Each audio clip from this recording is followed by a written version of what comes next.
आज के सत्र का आरंभ हम 1857 के गदर में बिहार से आरंभ करने जा रहे हैं। झांसी हमने देख लिया, कानपुर हमने देख लिया, दिल्ली हमने देख लिया।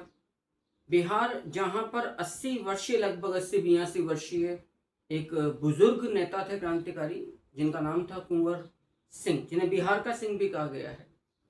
और बिहार में जगदीशपुर के अंदर भी, जगदीशपुर जो रियासती शाहबाद जिले के अंदर, उसके अंदर भी दीनापुर नामक जगह से कुंवर सिंह ने अपने विद्रोह के घटनाक्रम का आरंभ किया था।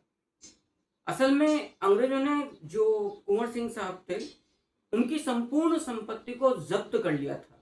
उसके विरोध में ये विद्रोह आरंभ होता है। जी, तो आज की अपनी जो कक्षा आरंभ होनी है वो होनी है बिहार से।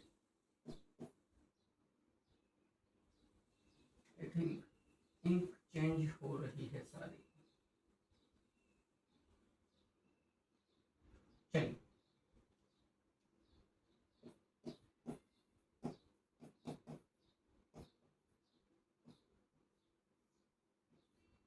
बिहार, बिहार के अंदर जो नेतृत्व था, ये नेतृत्व था किसके पास में? कुंवर सिंह। कुंवर सिंह, याद रखना, जिन्हें कि बिहार का सिंह भी कहा गया है, बिहार का सिंह भी बोला गया है। और ये 80 वर्षीय वयोवृद्ध नेता थे, क्रांतिकारी के, स्वतंत्रता सेनानी, स्वतंत्रता संग्राम के। मैं समझता हूं कि संभवतः 1857 के गदर में सबसे वयोवृद्ध नेता के रूप में हमें यही नजर आते हैं।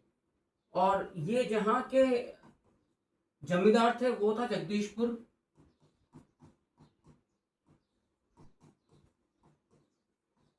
याद रखिएगा, जगदीशपुर, शाहबाद जिला,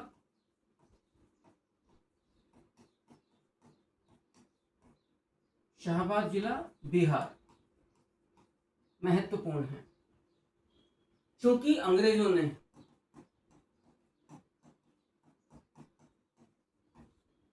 ने कुंवर सिंह की संपूर्ण संपत्ति जब्त कर ली थी। अंग्रेजों ने कुंवर सिंह की संपूर्ण संपत्ति, अब ये कहने को बड़ी ही छोटी बातें आपको लग सकती हैं कि इतनी बात पर हम क्यों जोर दे रहे हैं। असल में प्रश्न यहीं से आते हैं और यहीं हम गच्चा खाते हैं। मान लीजिए ये प्रश्न आ गया कि केंद्र विद्रोही नेता, और सामने जो एक सूची दी हुई है इसमें कारण दिए हुए हैं और आपको सुमेलित करना है। आपको सुमेलित करना है, क्या करोगे और क्या कीजिएगा जब आपने फंडामेंटल क्लियर नहीं किया? तो कुंवर सिंह के सामने आपको ये कारण लेना है, क्योंकि ईआईसी ने, अंग्रेजों ने कुंवर सिंह की संपूर्ण संपत्ति जब्त कर ली थी। और ये संपूर्ण क्रांति के एकमात्र वीर थे जिन्होंने न केवल अंग्रेजों को कई बार परास्त किया, अपितु ये अंत में अपनी स्वाभाविक मृत्यु को प्राप्त हुए थे 26 अप्रैल 1858 ईस्वी को। ये सबसे महत्वपूर्ण तथ्य है इस वयोवृद्ध नेता का। अपनी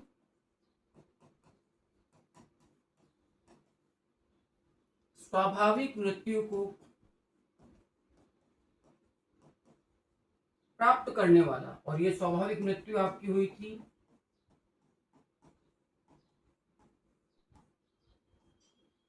26 अप्रैल 1858 ईस्वी को।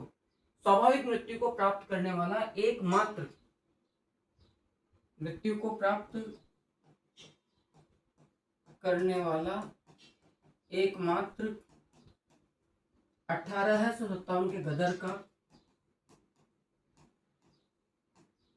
स्वतंत्रता सेनानी।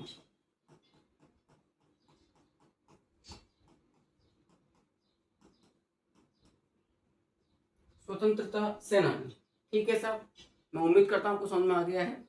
इन्होंने सर्वप्रथम न केवल अंग्रेजों को कई बार परास्त किया, आपने सर्वप्रथम अपना, इनका जो अपना गृह क्षेत्र था, जो इनकी जो कर्म भूमि थी, शाहबाद जिला, इसको अंग्रेजों की गिरफ्त से मुक्त करवाया था। उसके बाद आपने मिलमैन और डैम्स की संयुक्त सेना को परास्त किया था, कई बार परास्त किया है आपने। मिलमैन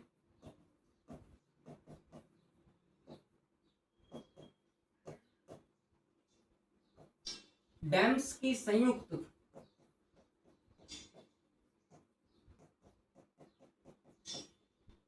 ईआईसी सेना को परास्त किया।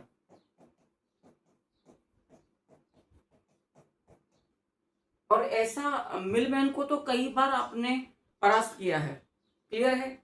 एक ईआईसी का कमांडर इन चीफ था, ईआईसी का एक सेनापति था जिसका नाम था मार्क डगलस।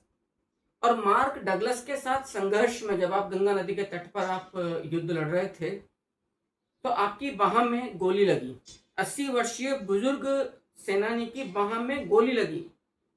आप जज्बा देखिएगा, अपनी मातृभूमि की स्वतंत्रता के लिए लड़ने वाले वीर योद्धाओं का। गोली लगने के बावजूद आपने अपनी तलवार से अपना हाथ काटकर गंगा मैया में बहाते हुए आपने अंग्रेजों को ललकारा था, चेतावनी दी थी कि अभी एक हाथ और बाकी है, आप आइए युद्ध लड़िए, क्लियर। तो मिलमैन डैम्स की संयुक्त सेना को आपने परास्त किया, याद रखिएगा, मार्क डगलस।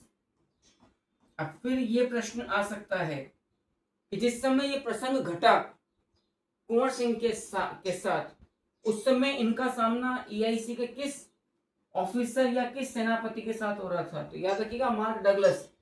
मार्क डगलस के साथ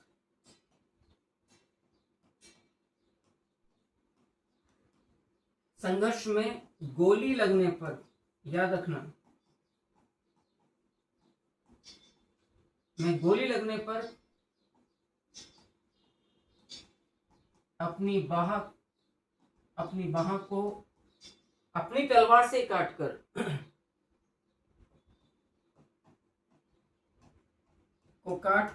गंगा में बहाया।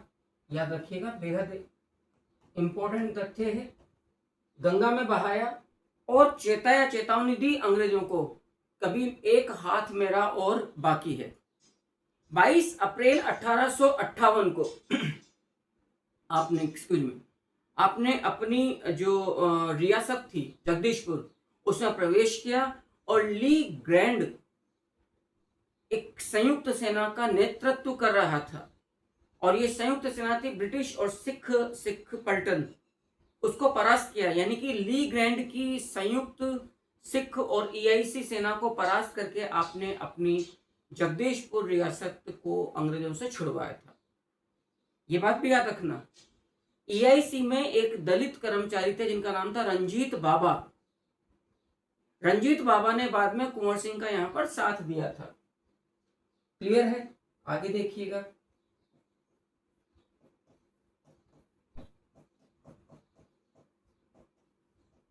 ली ग्रैंड के नेतृत्व वाली बहाया एवं अंग्रेजों को ललकारा।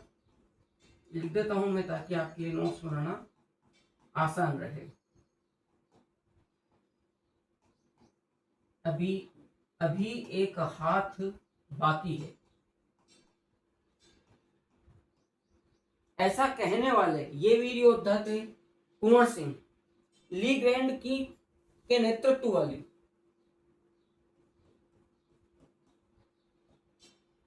ली ग्रैंड के नेतृत्व वाली ईआईसी प्लस सिख सेना से अपनी रियासत जगदीशपुर को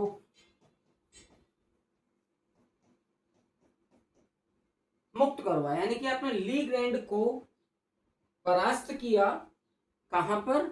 जगदीशपुर में। और इस प्रकार से आपने जगदीशपुर से अपनी रियासत मतलब मुक्त करवा के नियंत्रण किया। एक जिस व्यक्ति ने यहां पर साथ दिया, ये भी इंपॉर्टेंट है, वो है रंजीत बाबा।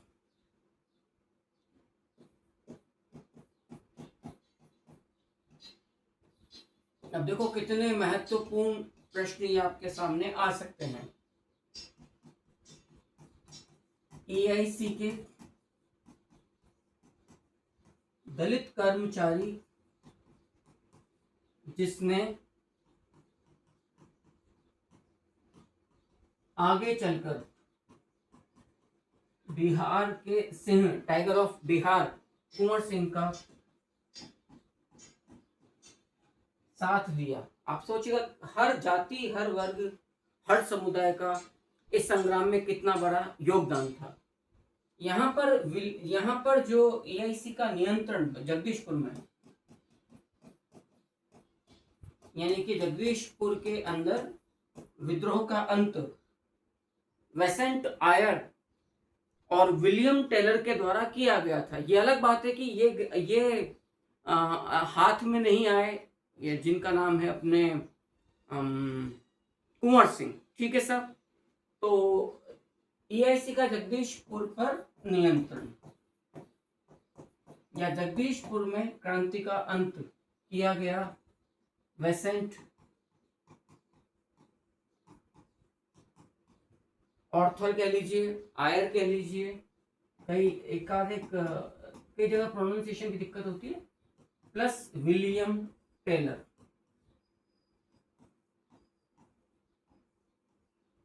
ने यहाँ पर क्रांति का अंत किया।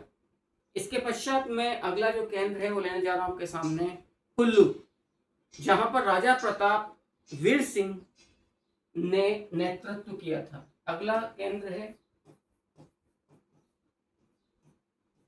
कुल्लू, राजा वीर प्रताप सिंह ने यहाँ पर विद्रोह का नेतृत्व किया था। भाई जितना महत्वपूर्ण हिस्सा था वो हम 57 की क्रांति का देख चुके हैं। आगे देखिएगा महाराष्ट्र। महाराष्ट्र में सतारा सबसे बड़ा केंद्र था, क्योंकि डलहौजी की गोद निषेध नीति का यहाँ पर विरोध हुआ था, और सतारा के जो गोद निषेध नीति के कारण जो अपदस्थ नरेश थे प्रताप सिंह, उन्होंने अपना दूत रानोजी बापू या रामोजी बापू को नाना साहिब के दूत अजीमुल्लाह के साथ लंदन भेजा था। यहाँ पर सतारा के अलावा एक केंद्र और था पंढरपुर, ठीक है। यहाँ पे रानोजी बापू या रामोजी बापू ने सतारा में क्रांति का नेतृत्व किया था, और एक प्रसिद्ध क्रांतिकारी मान सिंह को यहाँ फांसी दी गई थी। तो यदि मैं ओवरऑल महाराष्ट्र की बात करूं,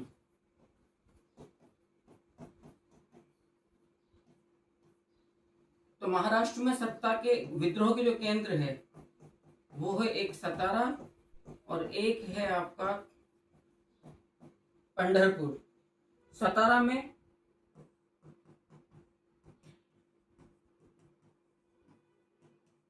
गोद निषेध नीति के कारण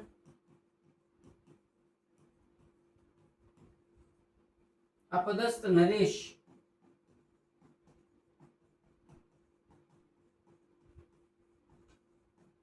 प्रताप सिंह का दूत आप लोग जानते हैं रानोजी या रंगोजी बापू कहाँ गए थे? लंदन।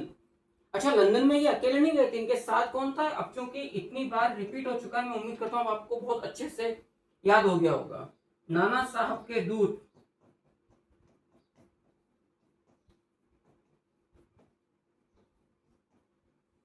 अजीमुल्लाह के साथ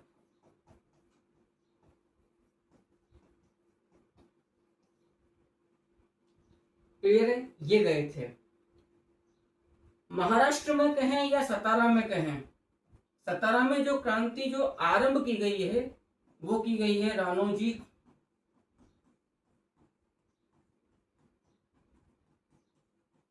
या रंगोजी बापू के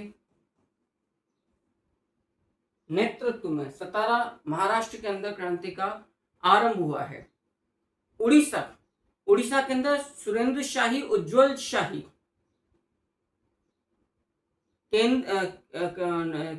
मतलब उन्होंने नेतृत्व किया था, सुरेंद्र शाही या उज्जवल शाही, और बाद में सुरेंद्र शाही को तो देश से फिर निर्वासित भी कर दिया गया था। तो अगला केंद्र आप लोग ले लीजिए यहाँ पर उड़ीसा।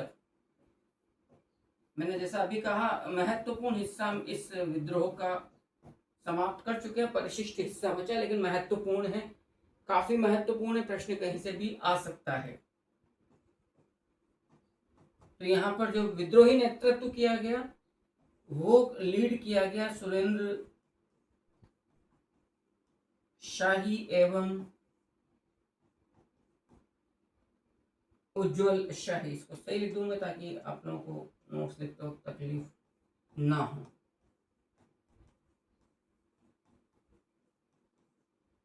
सुरेंद्र शाही और उज्जवल शाही, लेकिन सुरेंद्र शाही को तो ईआईसी के द्वारा बाद में इस विद्रोह में का नेतृत्व या जनता में ईआईसी के विरुद्ध भड़काने के विरोध में, देशद्रोह के आरोप में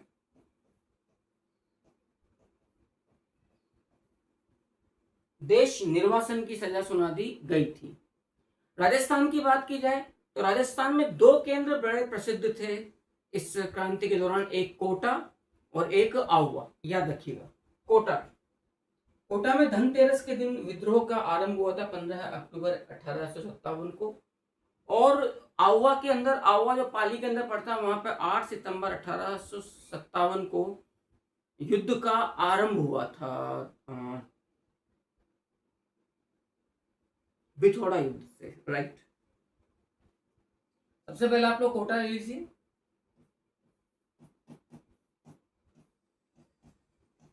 कोटा राजस्थान, यहां पर असल में 15 धनतेरस का दिन था, 15 अक्टूबर 1857, और यहाँ के नरेश का नाम था महाराजा राम सिंह द्वितीय हाड़ा। कोटा में नरेश देख लीजिएगा, महाराजा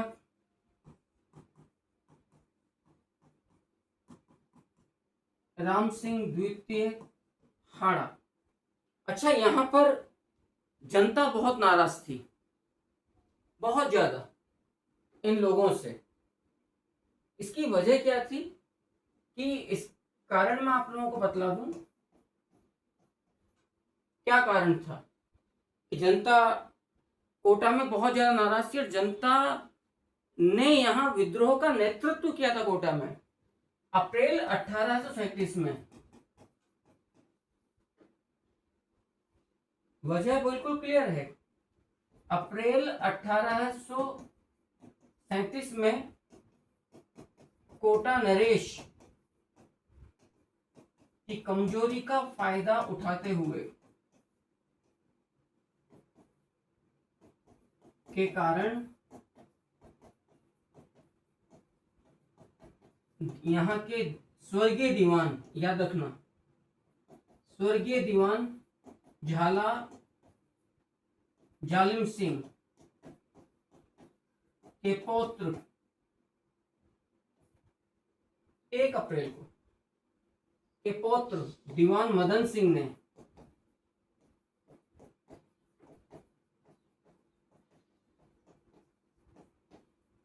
झाला मदन सिंह ने नई रियासत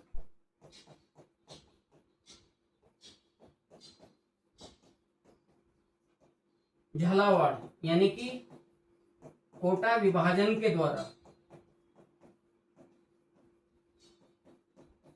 कोटा का एक बहुत बड़ा हिस्सा झालावाड़ में बना दिया गया। तो इस प्रकार से एक नई रियासत यहां अस्तित्व में आई, झालावाड़ अस्तित्व में आई। तो लोगों की रियासतें बदल गई, देश बदल गए, जमीनें अलग अलग, मतलब रियासत का एक अलग तरह से देश ही हो गया। तो जनता यहाँ बहुत ज्यादा नाराज थी, उसका बदला क्रांति का आरंभ यहां पर हुआ 15 अक्टूबर 1857 को, जिस दिन धनतेरस का दिन था। तो यहां पर दो विद्रोही सैन्य टुकड़ियां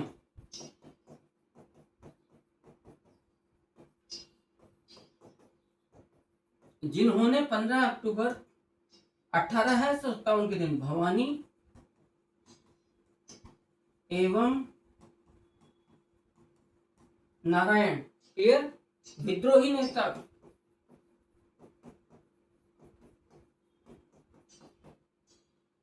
लाला जयदयाल एवं मेहराब खान।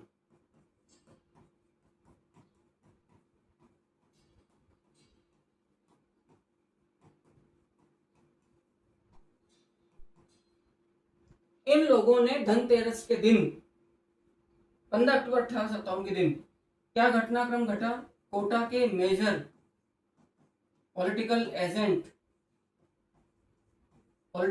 मेजर बर्टन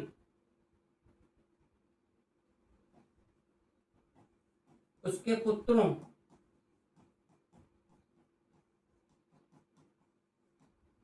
फ्रैंक एवं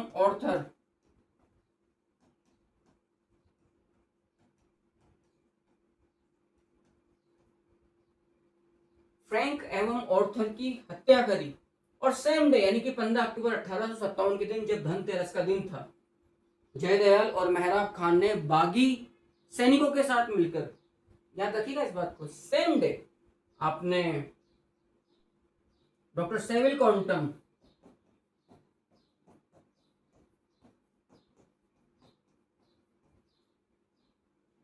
को भी जान से मार दिया था। इन लोगों की हत्या की और संपूर्ण शहर पर मेजर बटन की तो हत्या करके उसके कटे हुए सिर को भाले की नोक पे रख के पूरे शहर में घुमाया था। लगभग 6 माह तक विद्रोहियों ने कोटा शहर और कोटा महाराजा राम सिंह द्वितीय को कोटा शहर पर अपना अधिकार बनाए रखा और नजरबंद रखा महाराव राम सिंह द्वितीय को। H.G. रॉबर्ट्स के द्वारा 30 मार्च 1858 के दिन कोटा शहर पर विद्रोहियों का अधिकार समाप्त किया गया और इस प्रकार से विद्रोह की यहां समाप्ति हुई थी। करौली नरेश मदनपाल सिंह ने अपने सेनापति मलूम पाल के नेतृत्व में सेना भेजकर कोटा नरेश को विद्रोहियों के हाथों छुड़वाया था। तो हत्या करी और हत्या करके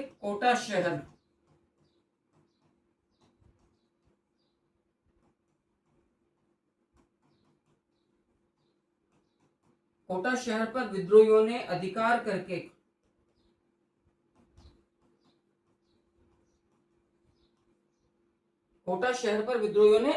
करके नरेश को राम सिंह द्वितीय हाड़ा नरेश को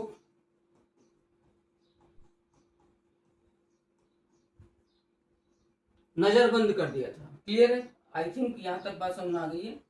अब यदि मैं कोटा के विद्रोह की कुछ महत्वपूर्ण विशेषताओं पर प्रकाश डालूं, कोटा के विद्रोह की प्रमुख विशेषताएं, तो याद रखना संपूर्ण राजस्थान में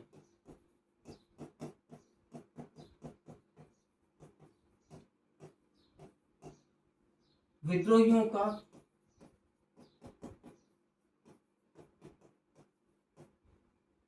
किसी शहर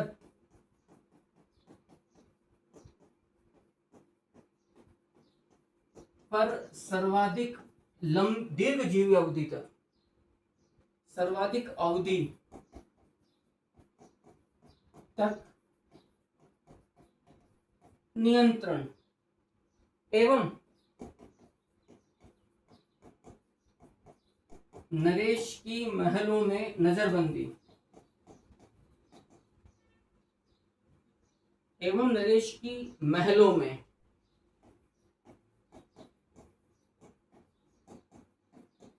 नजरबंदी लगभग 6 माह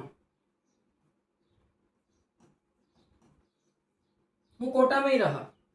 15 अक्टूबर 1857 के दिन कोटा शहर पर विद्रोहियों का अधिकार हुआ और कोटा नरेश महाराव राम सिंह द्वितीय हाड़ा को महल में, यदि आप में से किसी ने कोटा देखो, बिल्कुल चंबल के किनारे पर है, क्योंकि मूलतः मैं वही उसी शहर का मूल निवासी हूं तो ज्यादा ऑथेंटिक बात कर सकता हूं, पर नियंत्रण स्थापित किया था।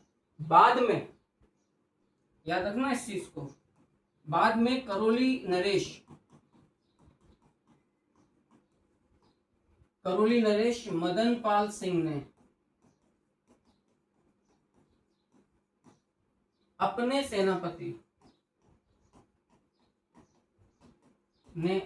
सेनापति मलूम पाल को भेजकर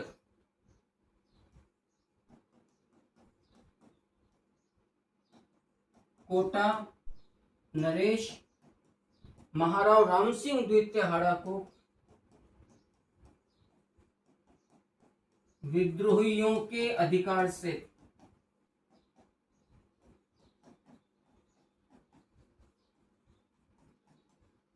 मुक्त करवाया था। और यही वजह है कि जब विद्रोह की समाप्ति हो गई थी उसके पश्चात जो एजीजी की जो रिपोर्ट जारी हुई थी उसमें सर्वाधिक कृपा पात्र रियासत करौली थी।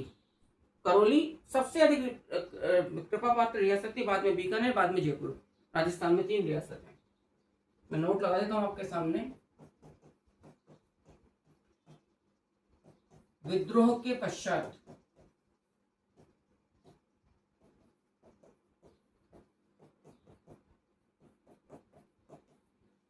जारी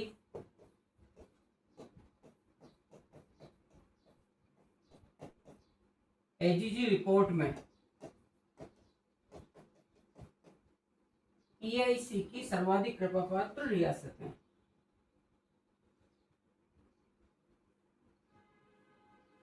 ईआईसी की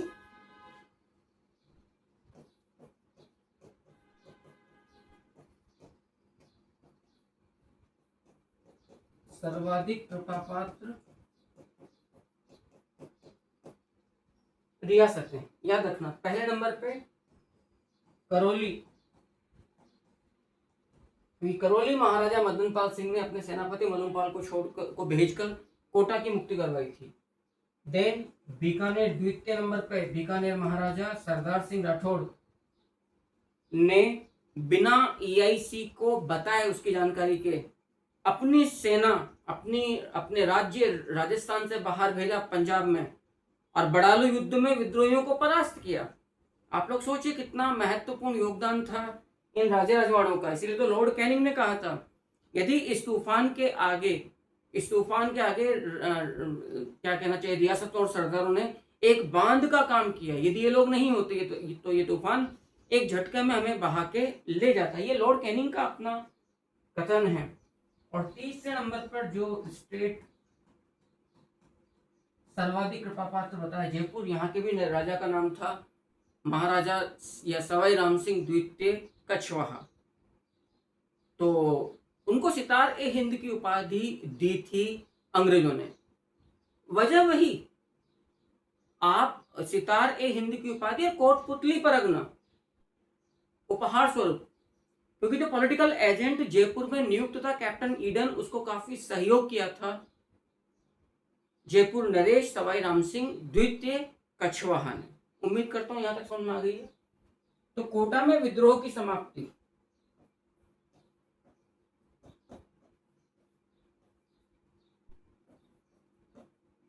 कोटा में विद्रोह की समाप्ति या अंत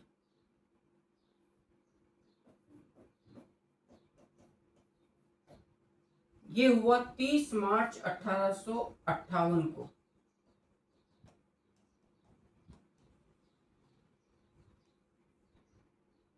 किसके द्वारा?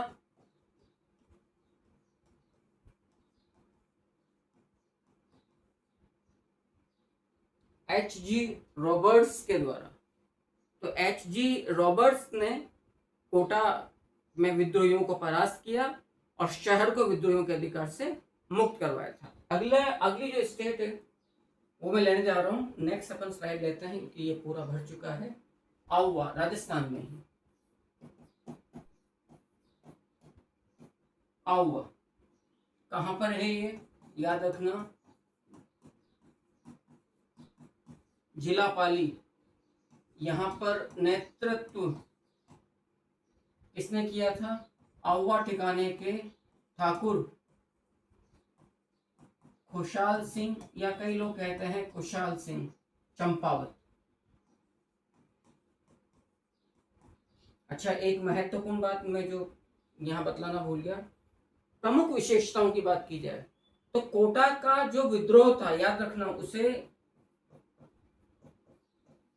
शुद्ध जन विद्रोह बतलाया गया है, क्योंकि जनता नाराज थी EIC और नरेश की अकर्मण्यतापूर्ण नीति से। एक इतिहासकार हैं डॉक्टर मथुरालाल जी शर्मा, डॉक्टर ML शर्मा, उन्होंने तो कोटा के विद्रोह को शुद्ध मुस्लिम विद्रोह बतलाया, क्योंकि वहां पे मेहराब खान ने लीड किया था। लेकिन जन विद्रोह तो सही है, ये तो फिर कहना गलत होगा कि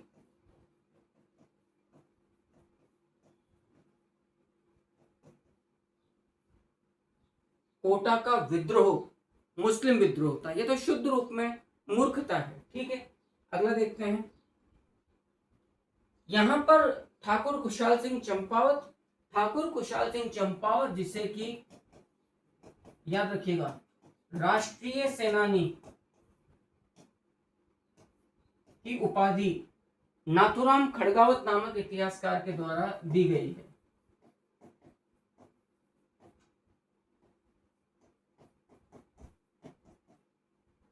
नाथुराम खड़गावत नामक इतिहासकार के द्वारा इन्हें उपाधि दी गई है राष्ट्रीय सेनानी। किसे? ठाकुर खुशहाल सिंह चंपावत, राजस्थान में पाली जिले के आहुआ ठिकाने के ठिकानेदार। यहां पर जो क्रांति का आरंभ हुआ है वो हुआ है बिथोड़ा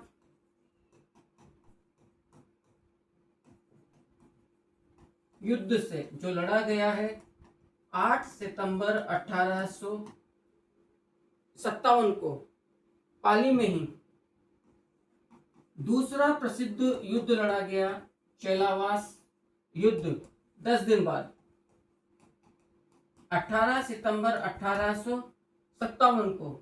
क्लियर? इस युद्ध को काला गोरा युद्ध भी पुकारा जाता है, चेलावास युद्ध को। और इस युद्ध में कितना इंपॉर्टेंट है ये युद्ध, जोधपुर PA मॉक मैसन मारा गया विद्रोहियों के हाथों। इतना बड़ा अधिकारी, जोधपुर का पॉलिटिकल एजेंट मॉक मैसन विद्रोहियों के हाथों 18 सितंबर 1857 को चेलावास युद्ध या काला गोरा युद्ध में मारा गया। और दूसरा महत्व चेलावास युद्ध का, राजस्थान के AGG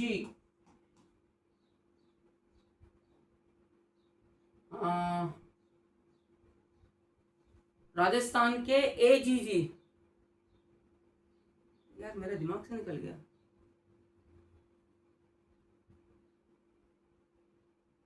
राजस्थान के AGG का नाम यहां पर मिलता है,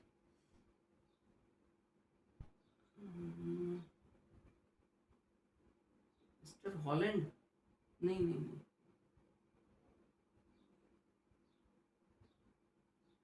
रियली वेरी सॉरी, मेरे मिसप्लेस हो गया। Mister locket was the first AGG Rajasthan, AGG का mister locket. And during 1857, oh sorry, अभी भैया याद आ जाएगा मुझे।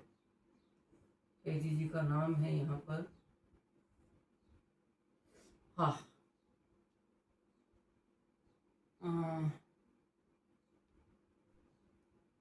चलिए सॉरी, मैं देखता हूँ, याद आ जाना चाहिए मुझे। राजस्थान AGG ने EIC प्लस जोधपुर रियासत की संयुक्त सेना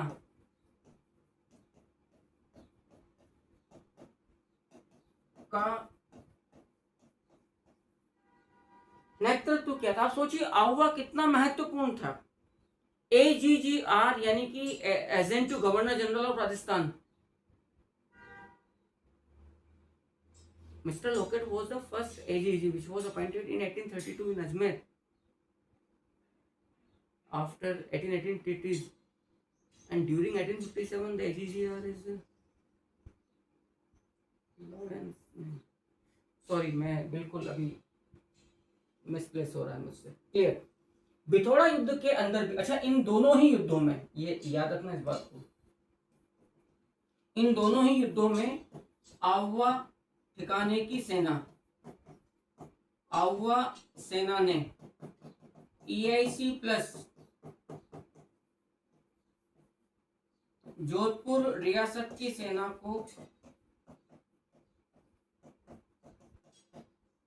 को परास्त किया था।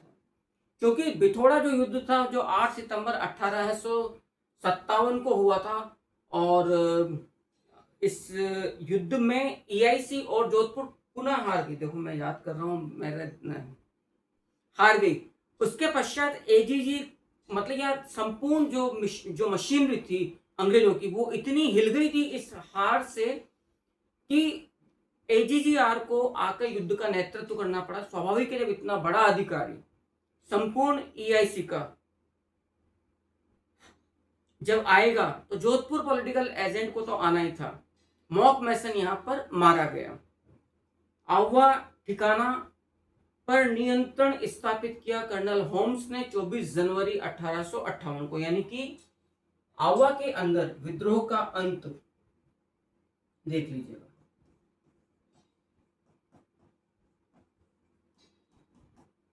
आवा के अंदर विद्रोह का अंत 24 जनवरी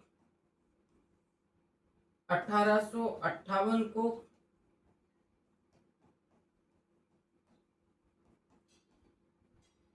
कर्नल होम्स द्वारा किया गया था। कर्नल होम्स या जनरल होम्स ने यहां पर आक्रमण किया था और आवा युद्ध हुआ था। उससे पहले ही ठाकुर खुशहाल सिंह चंपावत अपने छोटे भाई को नेतृत्व संभाल कर पलायन कर गए थे आवा ठिकाने से। फाइनली जनरल जो होम्स थे उन्होंने यहाँ पर नेतृत्व, मतलब क्या कहना चाहिए, विद्रोहियों को परास्त किया और आवा पर अपना नियंत्रण स्थापित किया। तो ये आवा भी आपके सामने हो गया है। मैंने अभी कहा जैसा कि जो महत्वपूर्ण हिस्सा था वो कंप्लीट हो चुका है। याद रखिएगा इस बात को 1857 की क्रांति का। अब अगला है असम। असम के अंदर विद्रोही नेता है कंदरपेश्वर सिंह एवं मनीराम दत्ता। याद रखिएगा ये दो नेताओं ने यहां पर विद्रोह किया था। नेक्स्ट विद्रोह लेते हैं अपन आसाम। आसाम में जो नेतृत्व किया गया है कंदरपेश्वर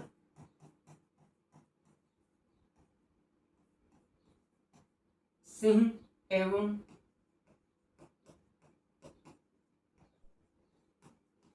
मनीराम दत्ता, इनके द्वारा नेतृत्व किया गया है। आसाम के बाद हम ले मंदसौर MP।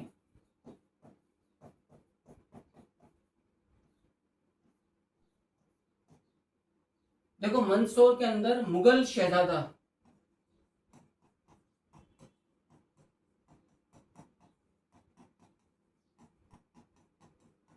फिरोज शाह ने, मुगल शहजादे फिरोज शाह ने यहां पर नेतृत्व किया था। क्लियर?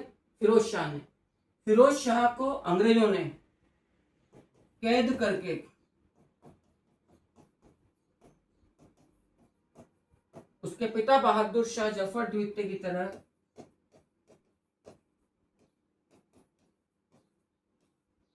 रंगून निर्वासित कर दिया था। तो रंगून निर्वासित कर दिया गया था। एक रंगून, मुझे लगता है रंगून जाने वाले तीन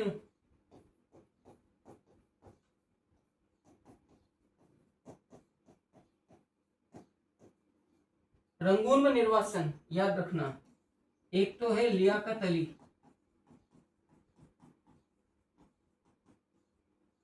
इलाहाबाद से।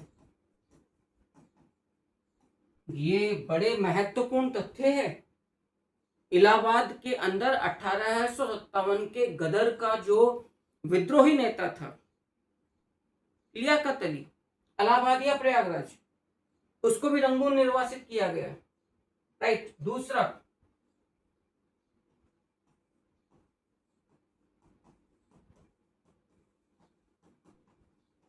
मुगल शहजादा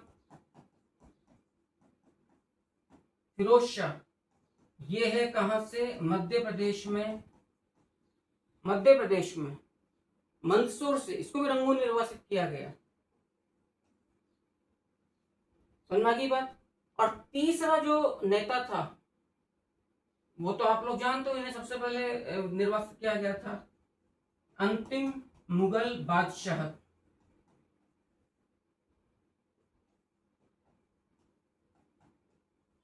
अंतिम मुगल बादशाह बहादुर शाह द्वितीय जफर, इन तीनों को रंगून निर्वासित किया गया। और नेपाल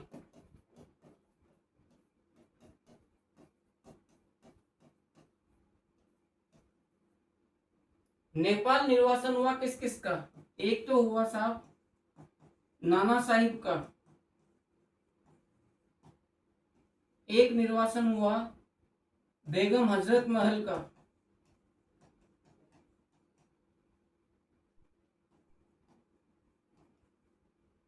बेगम हजरत महल का। तीसरा नेपाल में निर्वासित हुआ कौन?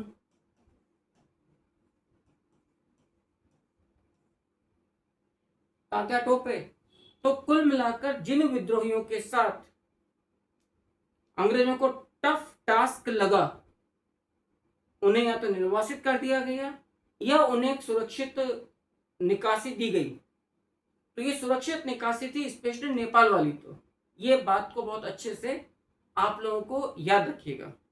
इलाहाबाद का क्रांतिकारी लियाकत अली, राइट, हो गया है। यदि हम बरेली की बात करें, बरेली में किसने विद्रोह का नेतृत्व किया, यहां तक की बात आपके सामने क्लियर हो गई है। अगला केंद्र हम लेते हैं बरेली। यद्यपि आप लोग बरेली को सबसे पहले शुरुआत में पढ़ चुके हो। मैंने कहा था असल में बरेली का जो विद्रोही नेता था खान बहादुर खान, उनके सेनापति थे बख्त खान।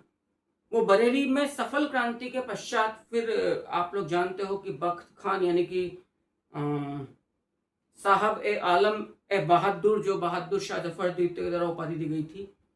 बख्त खान दिल्ली जाता है और वो मुगल विद्रोहियों का न केवल सेनानायक बनता है बल्कि वो विद्रोही न्यायालय और 10 सदस्यों वाली एक सैनिक संचालन वाली समिति का भी गठन करते हैं। अंग्रेजों ने जो खान बहादुर खान ने नेतृत्व किया बरेली में, खान बहादुर खान के विरुद्ध हिंदुओं को भड़काने के लिए ब्रिटिश हुकूमत ने 50,000 रुपए का फंड जारी कर दिया था। लेकिन ये अलग बात है कि वो अपने इस षड्यंत्र में सफल नहीं हो पाए। बाद में खान बहादुर खान को फांसी दी गई और यहां पर कैंपबेल और विंसेंट ऑयर के द्वारा विद्रोह की समाप्ति की गई थी। तो बरेली में विद्रोही नेता है, याद रखना,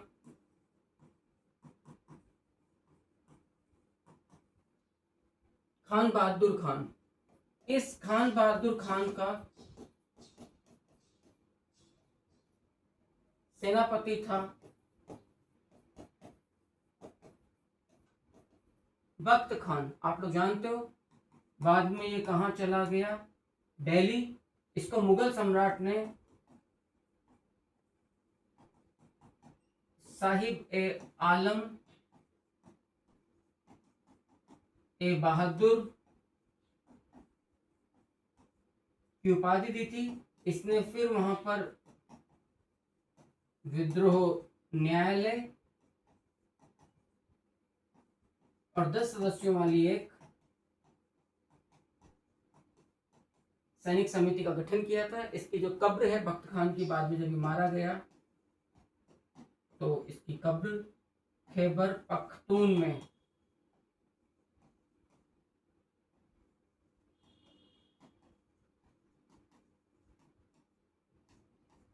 वर्तमान पाकिस्तान में स्थित है।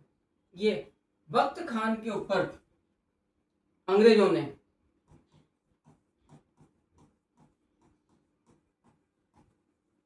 50,000 रुपए की राशि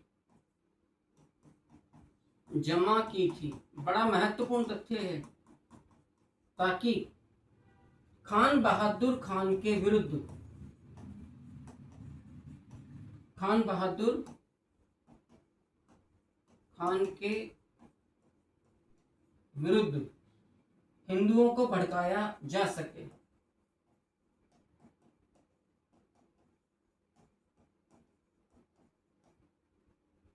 के विरुद्ध हिंदुओं को भड़काया जा सके, खान बहादुर खान के विरुद्ध 50,000 रुपए का फंड इकट्ठा किया गया। बाद में अंत में खान बहादुर खान को फांसी की सजा दे दी गई थी। जब अंग्रेजों को लग गया कि हम अपनी चालों में सफल नहीं हो पाते हैं।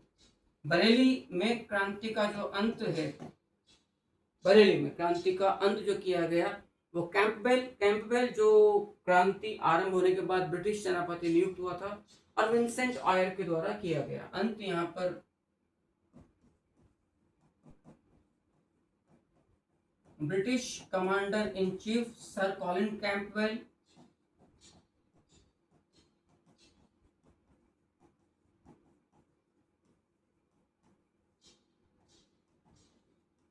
एवं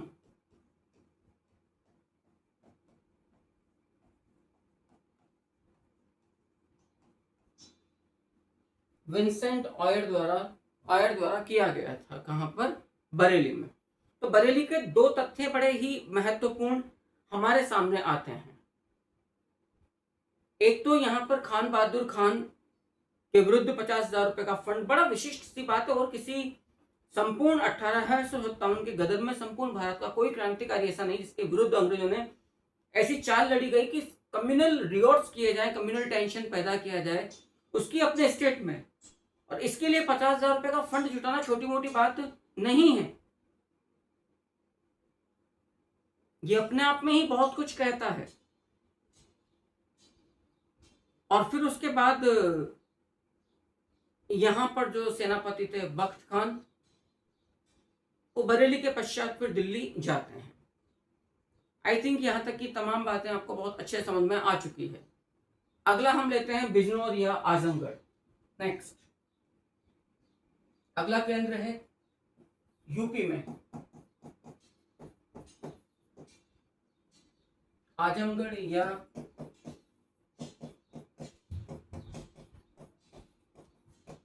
बिजनौर, यूपी में। यहां पर भी एक बड़ी प्रसिद्ध बात है। यहां पर एक जाट जमींदार शाहमल ने विद्रोहियों का नेतृत्व किया था, जिन्हें शहीद बाबा शाहमल तोमर के नाम से भी जाना जाता है। आजमगढ़ में नेता हैं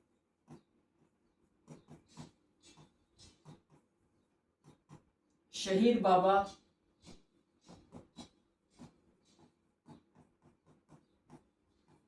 शाहमल तोमर। कुछ लोग इस शाहमल तोमर को जमींदार शाहमल जाट के नाम से भी पुकारते हैं।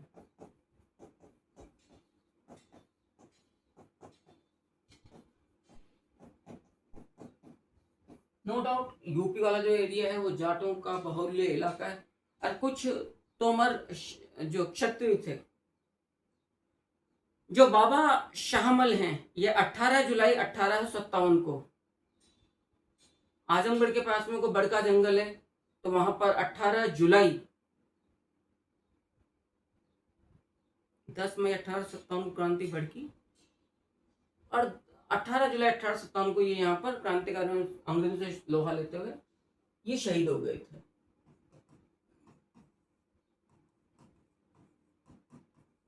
अठारह जुलाई 1857 को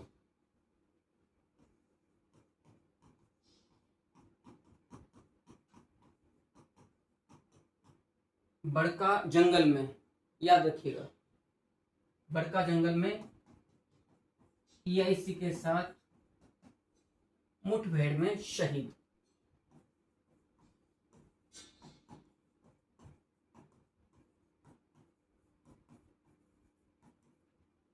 ईआईसी के साथ मुठभेड़ में आप शहीद हुए। अगला जो विद्रोही केंद्र है वो है इलाहाबाद, प्रयागराज, जो मैंने कहा लियाकत अली जिन्हें रंगून निर्वासित कर दिया गया था, अभी हमने आपसे कहा। अच्छा, खास बात, खान बहादुर खान जो बरेली के विद्रोही नेता थे, उनके विरुद्ध तो हिंदुओं को भड़काने के लिए अंग्रेजों ने 30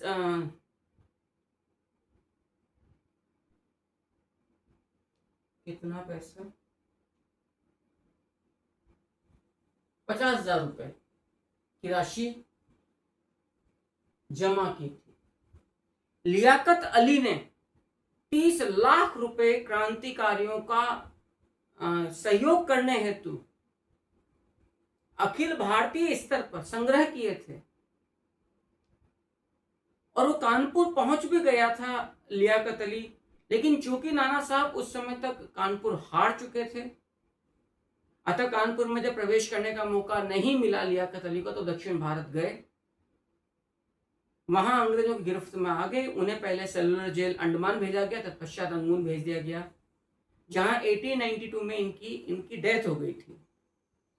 इलाहाबाद पर नियंत्रण स्थापित किया था कर्नल नील ने, और कर्नल नील ने इतना अत्याचार किया था, कहते हैं कि कई पेड़ ऐसे थे जिन पर पूरी डाला शाखाओं पर फांसी दी गई थी कर्नल नील के द्वारा। तो आज के सेशन का मैं अंतिम केंद्र आपके सामने ले रहा हूं।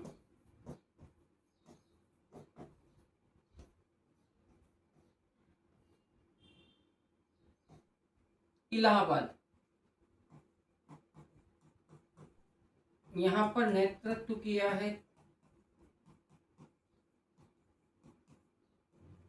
लियाकत अली। लियाकत अली ने, याद रखना,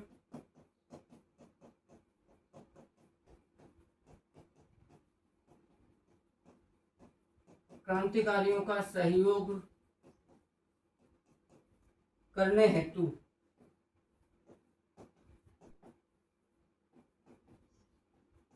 30 लाख रुपए एकत्रित किए थे। इन 30 लाख रुपयों को लेकर आप सबसे पहले कानपुर पहुंचे। कानपुर में जब आपको मौका नहीं मिला तो आप साउथ इंडिया की तरफ गए। वहां पर आप EIC की कैद में आ गए। EIC ने आपको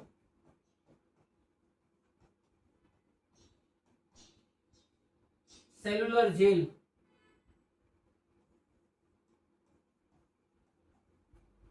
कहां पर है, अंडमान, वहां भेजा। फिर सेलुलर जेल से आप आए, निर्वासित हुए रंगून, जहां पर 1892 में आपकी मृत्यु हो जाती है। इलाहाबाद पर जो EIC का